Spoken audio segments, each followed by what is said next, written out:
আমি খাম্বা রহমান। প্রথম কথা, জ্বালানির কোনো সংকট বর্তমানে বাংলাদেশে নেই। আমি বিশ্বাস করি না। না, তেলের তো আমাদের সমস্যা নেই, আমি তো বারে বারে বলছি। কথা আমি বিশ্বাস করি না।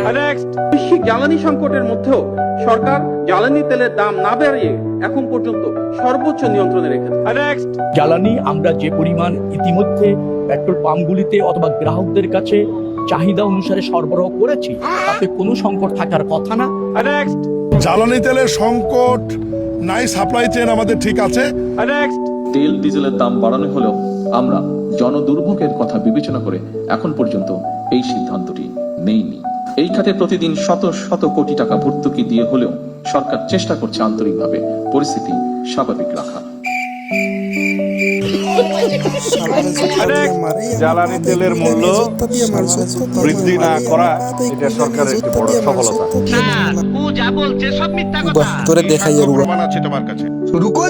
উবাহ তোরে দেখাইয়া রুবা। জ্বালানি তেলের দাম বাড়িয়েছে সরকার। নতুন সিদ্ধান্ত অনুযায়ী আজ থেকে প্রতি লিটারে ডিজেলের মূল্য পুনর্নির্ধারণ করা হয়েছে ১১৫ টাকা, অকটেন ১৪০, পেট্রোল ১৩৫ ও কেরোসিন ১৩০ টাকা।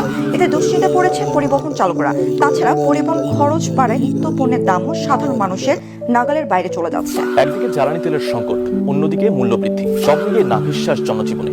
দীর্ঘ সময় লাইনে দাঁড়িয়ে থাকার ভোগান্তিকে আরো কয়েক গুণ বাড়িয়েছে তেলের নতুন দাম। গ্রাহকরা বলছেন সংকটের সাথে নতুন দাম তাদের জন্য বোঝা হয়ে দাঁড়িয়েছে। কথা কি ক্লিয়ার না ভেজাল আছে?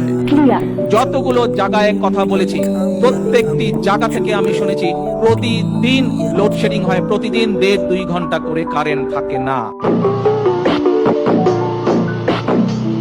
और अभी तो रुको, क्लाइमैक्स अभी बाकी। ক্ষমতায় আসলে বিএনপি এই দেশে বিদ্যুতের জায়গায় খাম্বা আসবে। সঠিক বলেছেন।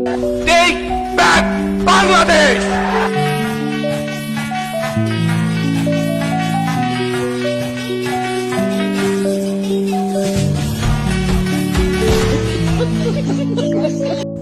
আমরা সব তেল খাইয়া নিছি।